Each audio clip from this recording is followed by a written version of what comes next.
رمضان رمضان رمضان سكون واطمئنان رمضان إن الحمد لله وحده والصلاة والسلام على من لا نبي بعده أما بعد فأعوذ بالله من الشيطان الرجيم عن جابر رضي الله عنه قال رسول الله صلى الله عليه وسلم إذا قام أحدكم يصلي من الليل فليستق فإن أحدكم إذا قرأ في صلاته وضع ملك فاه على فيه. سیدنا جابر رضی اللہ تعالیٰ عنہ سے روایت ہے، وہ بیان کرتے ہیں کہ رسول اللہ صلی اللہ علیہ وسلم نے فرمایا، اذا قام احدکم یصلی من اللیل، جب تم میں سے کوئی رات کو نماز پڑھنے کے لیے اٹھے، فلیستق، تو وہ مسواک کرے، فإن أحدكم إذا قرأ في صلاته، کیونکہ تم میں سے کوئی ایک جب اپنی نماز میں قرات کرتا ہے، وضع ملک فاه على فيه، تو فرشتہ اس کے منہ پر اپنا منہ رکھ دیتا ہے۔ مسواک طہارت، پانی اور نظافت کے لیے اہم کردار ادا کرتی ہے۔ سیدہ ماجی عائشہ رضی اللہ تعالی عنہ بیان کرتی ہیں، رسول اللہ صلی اللہ علیہ وسلم نے فرمایا، السواک مطہرۃ للفم، مسواک جو ہے وہ منہ کی صفائی کرنے کا آلہ ہے، ومرضات للربی، اور اللہ رب العالمین کی رضا حاصل کرنے کا ذریعہ ہے۔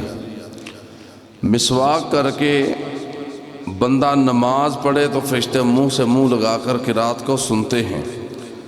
سیدنا علی رضی اللہ تعالیٰ عنہ سے روایت ہے، رسول اللہ صلی اللہ علیہ وسلم نے فرمایا، ان العبد اذا تسوک، بلا شبہ جب بندہ مسواک کرتا ہے، ثم قام یصلی قام الملک خلفہ، پھر وہ نماز ادا کرتا ہے تو اس کے پیچھے فرشتہ کھڑا ہو جاتا ہے، فَتَسَمَّعَ لِقِرَاءَتِهِ فَيَدْنُو مِنْهُ، اور اس کی قرات کو سنتا ہے اور اس کے قریب ہو کر کھڑا ہوتا ہے، او کلمۃ نحوها حتى يضع فاه على فيه، حتیٰ کہ وہ اپنا منہ اس کے منہ پر رکھ دیتا ہے۔ پھر بندہ جو بھی قرآن پڑھتا ہے، یخرج من فیہ شیء، جو چیز بھی قرآن کی آیات میں سے، الفاظ میں سے بندے کے منہ سے نکلتی ہیں، من القرآنی، تو وہ اس کے منہ سے نکل کر فرشتے کے پیٹ کو بھر دیتی ہے، سیدھا اس کے منہ کے اندر چلی جاتی۔ الا صار فی جوف الملک فطہروا افواہکم للقرآن، تو پیارے پیغمبر صلی اللہ علیہ وسلم فرماتے ہیں، لہذا تم قرآن کے لیے اپنے منہ کو پاک اور صاف رکھا کرو۔ بعض اسی طرح ابن ماجہ کے اندر الفاظ موجود ہیں، نبی علیہ السلام نے فرمایا، ان افواہکم ترک للقرآن فطیبوها بالسواک، بلا شبہ تمہارے منہ قرآن کے لیے راستے ہیں، لہذا تم انہیں مسواک کے ذریعے پاکیزہ رکھا کرو۔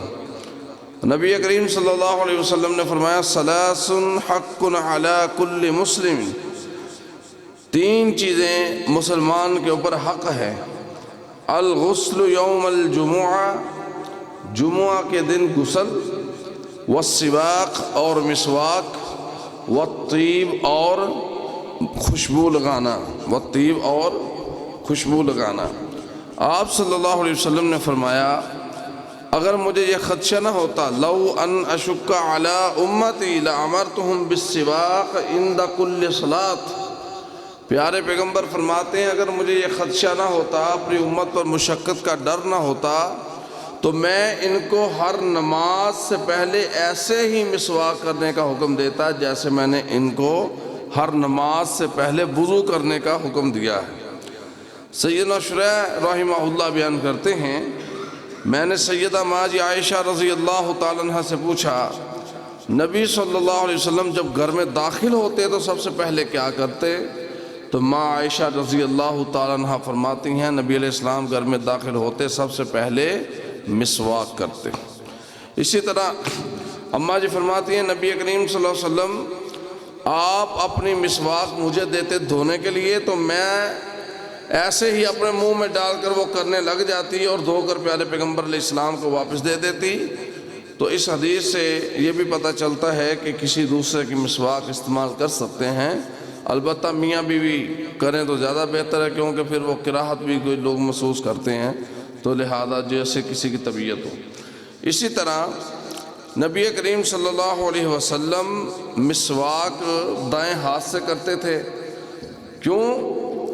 رسول اللہ صلی اللہ علیہ وسلم سیدہ عائشہ صدیقہ رضی اللہ تعالیٰ عنہ بیان کرتی ہیں کہ حسب استطاعت پیارے پیغمبر علیہ السلام اپنے کاموں کو دائیں ہاتھ سے کرتے تھے، جیسے وضو کرنا، کنگھی کرنا، جوتا پہننا، یہ دائیں جانب سے شروع کرنا پیارے پیغمبر صلی اللہ علیہ وسلم کو پسند تھا۔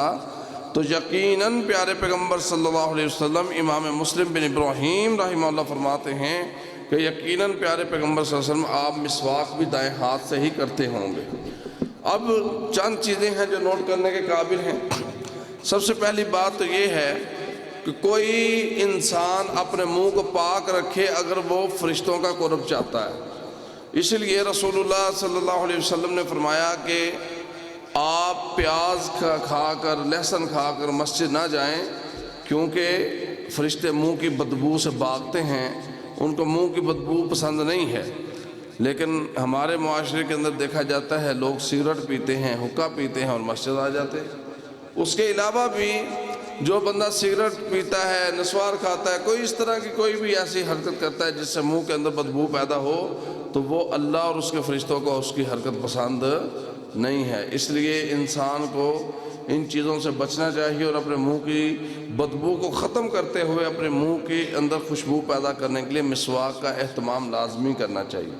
مسواک سائنس بیان کرتی ہے کہ جہاں پر مسواک منہ کی پاکیزگی کا سبب ہے تو سائنس کے کچھ نقطے ہم نے دیکھے، وہ کہتے ہیں کہ سب سے پہلی بات ہے کہ قدرتی طور پر جو طاقت ہے مسواک کے اندر وہ دنیا کی کسی ٹوتھ پیسٹ کے اندر نہیں ہے۔ اگرچہ کر تو سکتے ہیں لیکن ہے تو وہ کیمیکل، تو یہ آپ مسواک کو لازمی پکڑیں۔ پھر آپ کے دانتوں کی جو حقیقی چمک ہے نا، آپ برش کرتے ہیں وہ اس سے ختم ہو جاتی ہے، لیکن مسواک کرنے سے وہ چمک مرتی نہیں ہے، ختم نہیں ہوتی۔ اور اسی طرح بینائی کو مسواک تیز کرتی ہے، بینائی کو، اور حافظے کو بھی مسواک تیز کرتی ہے۔ مسواک بہت اہم چیز ہے، دانتوں کو مضبوط کرتی ہے، مسوڑے کو مضبوط کرتی ہے۔ جتنا کوئی گند ہوتا ہے، فاضل مادہ ہوتا ہے، مسواک اس کو نکال دیتی ہے۔ اور اسی طرح آج کے درس میں ایک اہم بات کہ ہمیشہ مسواک دائیں ہاتھ سے کریں۔ بعض لوگوں کو دیکھا ہے وہ لیفٹ ہینڈ سے بھی کر رہے ہوتے ہیں، بائیں ہاتھ سے، یہ سنت کے خلاف ہے۔ اور زندگی میں کوئی بھی کام کریں، گھر میں داخل ہوں، مسجد میں داخل ہوں، کپڑے پہن رہے ہیں، شلوار پہن رہے ہیں، قمیض پہن رہے ہیں، کنگھی کر رہے ہیں، اور اسی طرح جناب علی جوتا پہن رہے ہیں، تو وہ پہلے آپ نے دائیں جانب سے اس کو سٹارٹ کرنا ہے۔ پہلے جوتا دائیں پاؤں میں ڈالنا ہے، پہلے دائیں پاؤں گھر میں مسجد میں رکھنا ہے، اور پہلے دائیں پاؤں میں شلوار پہننی ہے، پہلے دائیں پاؤں کے اندر اپنے قمیض کا بازو ڈالنا ہے۔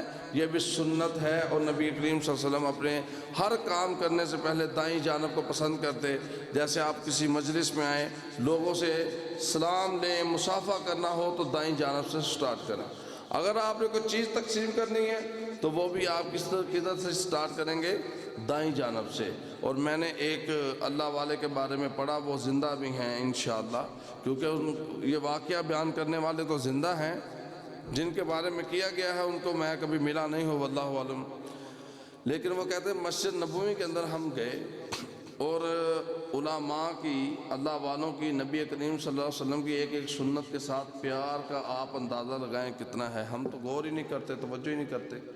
کہنے لگے کہ ہم مسجد نبوی کے اندر جا رہے تھے تو ہم ایسے جا رہے تھے، ٹھیک ہے، تو ایک دروازہ لیفٹ سائڈ پر تھا، ایک دروازہ رائٹ سائڈ پر تھا۔